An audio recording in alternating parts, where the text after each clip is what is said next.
कुंदनवाड़ी नाम का एक गांव था। बहुत बड़ा था, इसीलिए उस गांव में लोगों की संख्या भी बहुत ज्यादा थी। चारों तरफ लोगों की भीड़ भाड़ सी लगी रहती थी। बस उस गांव के आदमियों की एक बात बहुत खराब थी कि तकरीबन सभी के सभी आदमियों को शराब पीने की लत थी।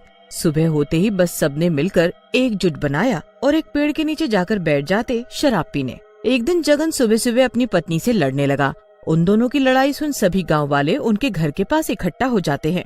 मैं बहुत दुखी हो चुकी हूँ तुम्हारे इस रोज रोज के शराब पीने से, इसलिए अब मैं तुम्हारे साथ इस घर में और नहीं रह सकती। मैं जा रही हूँ अपने मायके, अपने बच्चों को साथ लेकर।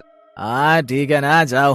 तुम्हें रोका किसने है? और तुम्हें क्या लगता है कि मैं तुम्हारे बिना अकेले नहीं रह पाऊंगा? हाँ, मेरे साथ मेरी हमसफर है ना, बस, और मुझे किसी और चीज की जरूरत नहीं है।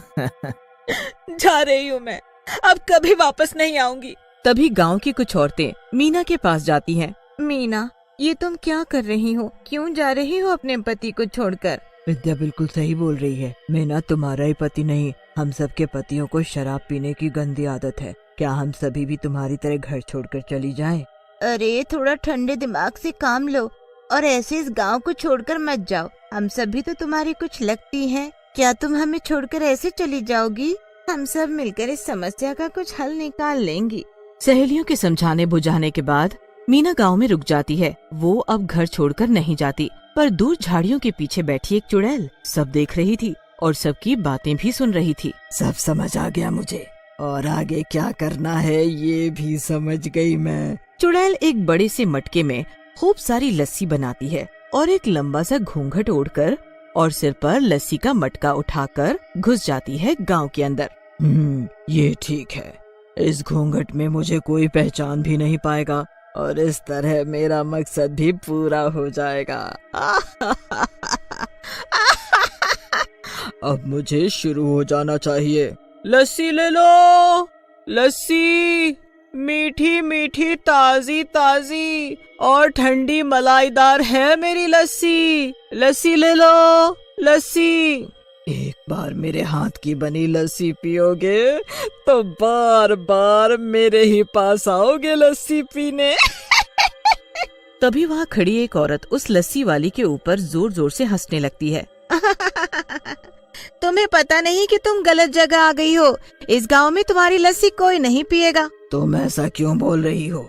गांव गांव जाकर लस्सी बेचना मेरा धंधा है और सभी लोग बड़े खुश होकर मेरी ये लस्सी पीते हैं। फिर यहाँ क्यों नहीं? हाँ? अरे तुम्हें पता नहीं, इस गांव में सभी आदमी तो शराब पीकर दिन रात नशे की हालत में पड़े रहते हैं और मजबूरी में गांव की औरतों को काम पर जाना पड़ता है। इसीलिए तुम्हारी ये लस्सी तो ये शराबी लोग पीना तो दूर की बात, इसे छुएंगे भी नहीं। हाँ।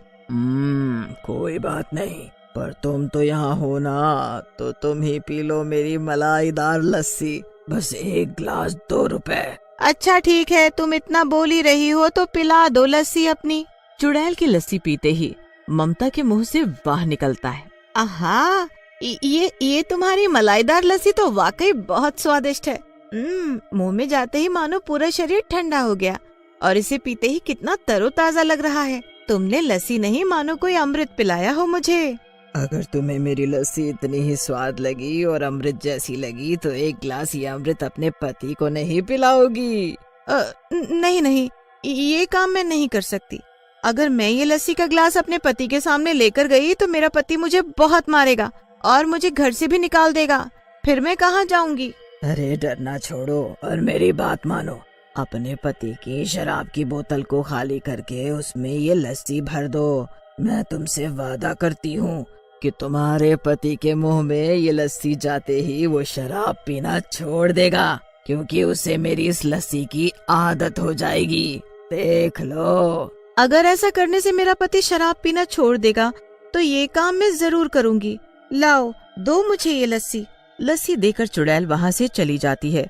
उसके जाते ही ममता चुपचाप अपने पति रमेश की शराब की बोतल को खाली करके उसमें लस्सी भर देती है। रमेश नशे में धुत पड़ा था और वो शराब के बदले लस्सी की बोतल को अपने मुंह से लगाता है। ये जो भी था वो बहुत ही स्वाद था। ममता, क्या ये मुझे और मिल सकता? ममता ये सब देखकर बहुत हैरान रह जाती है और मन में कुछ सोचती है। उसे तुरंत एक उपाय सूझता है। जो आपने अभी पिया वो लस्सी थी, वो भी मलाई वाली। मैं तुम्हें और लस्सी दे सकती हूँ, पर एक शर्त है, तुम कभी दोबारा शराब नहीं पियोगे, फिर मैं तुम्हें रोज ये मलाई वाली लस्सी पिलाऊंगी। रमेश ममता की बात मान लेता है और घर में रखी सारी शराब की बोतल फोड़ डालता है। अपने पति को सुधरता देख ममता बहुत खुश होती है। अगले दिन गांव में फिर से वही चुड़ैल लस्सी बेचने आती है। लस्सी ले लो, लस्सी, मलाईदार लस्सी, ठंडी ठंडी लस्सी। तभी कुछ गांव के बच्चे चुड़ैल के पास जाते हैं लस्सी पीने। क्या वाकई ये लस्सी मलाई वाली है? मेरी माँ मुझे रोज मलाई वाला दूध पिलाती है, पर मैंने कभी मलाई वाली लस्सी नहीं पी। मैंने पी है, जब भी मैं अपनी नानी के घर जाता हूँ तो मेरी नानी मुझे लस्सी पिलाती है। मुझे बहुत पसंद है ना लस्सी, इसलिए। बच्चों, फिर मेरे हाथ की भी एक बार लस्सी चख लो। ये लो, तुम सबके लिए एक एक ग्लास लस्सी का, और पीकर बताओ कैसी है। सभी बच्चों को लस्सी बहुत पसंद आती है। धीरे धीरे पूरे गांव में चुड़ैल की लस्सी की ही चर्चा होने लगी। और तो और गांव के कई आदमियों ने तो लस्सी पीते ही शराब छोड़ दी। अरे ये तो चमत्कार ही हो गया, बिना कुछ किए ही मेरे पति ने शराब पीना छोड़ दिया। अब तो शराब की बात भी नहीं करते वो। ये चमत्कार सब उस लस्सी का है। उस लस्सी वाली की लस्सी जैसे कोई अमृत हो। जब से हमारे पतियों ने मलाई वाली लस्सी पी है ये, तब से सुधर गए हैं। अब तो सब सुबह सुबह उठकर काम पर भी जाते हैं। पर अभी भी कुछ लोग इतने ढीठ हैं कि लस्सी को पीना तो दूर की बात, उनकी तरफ देखते भी नहीं। वो लोग कहीं दोबारा हमारे पतियों को इस शराब की लत ना लगा दे। तभी वहाँ चुड़ैल आ जाती है अपनी लस्सी बेचने। खाली पेट दिमाग नहीं चलता, इसीलिए तुम सबके सब ये लस्सी पियो। जब ये लस्सी पेट में जाएगी तो दिमाग ठंडा होगा और इसका हल भी निकल जाएगा। सभी औरतें लस्सी पीने में व्यस्त थीं। तभी चुड़ैल वहाँ से गायब हो जाती है। तुम्हारे हाथ की बनी लस्सी पीकर वाकई आनंद आ जाता है। आखिर क्या मिलाती हो इसमें? अरे ये लस्सी वाली कहाँ गई? रोज आती है हमारे गांव में लस्सी बेचने, पर ना तो कभी उसका नाम पूछा और ना ही उसकी सूरत देखी, और ऐसे अचानक कहाँ गायब हो गई। तभी वहाँ रामदुलारी का पति मोहन आ जाता है। तुम सभी औरतें ये ठीक नहीं कर रही। तुम मेरी पत्नी को बहला फुसलाकर मेरी शराब छुड़ाना चाहती हो। आज मैंने उसे रंगे हाथ पकड़ा है, मेरी शराब की बोतल में लस्सी डालते हुए। अब तुम्हारी और तुम्हारी इन सहेलियों की खैर नहीं रामदुलारी। अरे मुझे बचा लो, नहीं तो ये आदमी मुझे मार डालेगा। अगर मुझे कुछ हो गया तो मेरे बच्चों का क्या होगा? हमें मिलकर एकजुट होकर इन शराबियों के मुंह जबरन लस्सी डालनी होगी। अब तो बस यही एक रास्ता है अबला नारी को बचाने का। पर हमारे पास लस्सी नहीं है और वो लस्सी वाली भी कहीं गायब है। अब उसकी जैसी लस्सी कहाँ से लाएं? मैंने एक बार देखा था उस लस्सी वाली को जंगल की तरफ से आते। शायद उसका घर वहीं कहीं हो। चलो सब जंगल, हमें अभी उससे लस्सी लानी होगी। एक बड़ा सा डंडा हाथ में उठाए मोहन रामदुलारी के पीछे उसे मारने के लिए भागता है और उसके पीछे पूरा गांव। रामदुलारी भागते भागते जंगल के पास पहुंचती है और लस्सी वाली को ढूंढने लगती है। कहाँ हो तुम? मेरी जान बचा लो, मुझे बहुत जरूरत है तुम्हारी लस्सी की। अब वो ही जान बचा सकती है मेरी। तभी कुछ लोगों की नजर वहाँ दूर रखे बहुत सारे मटकों पर पड़ती है। वो देखो, उधर कितने सारे मटके हैं। ये सभी मटके मेरे हैं, मैंने रखा है इधर। चुड़ैल को देखकर पूरा गांव डर से कांपने लगता है। चुड़ैल मोहन के हाथ से डंडा छीन लेती है। कितने दिनों से मैं तुम्हारे गांव में आ रही थी, तब तो तुम में से कोई नहीं डरा, तो अब क्यों डर रहे हो? हाँ, मैं वही लस्सी वाली हूँ जो तुम्हें इतना स्वादिष्ट लस्सी पिलाती आ रही हूँ। पर अब नहीं, इन मटकों में मेरी बनाई हुई आखिरी लस्सी है। तुम सभी औरतें अगर अपने पतियों को वाकई सुधारना चाहती हो तो सुधार लो। वो रखी लस्सी तुम्हारे सामने और ये रहा मेरे हाथ में डंडा। तभी रामदुलारी चुड़ैल के हाथों से डंडा ले लेती है और गुस्से में, उठाओ इन लस्सी के मटकों को और पियो इसे।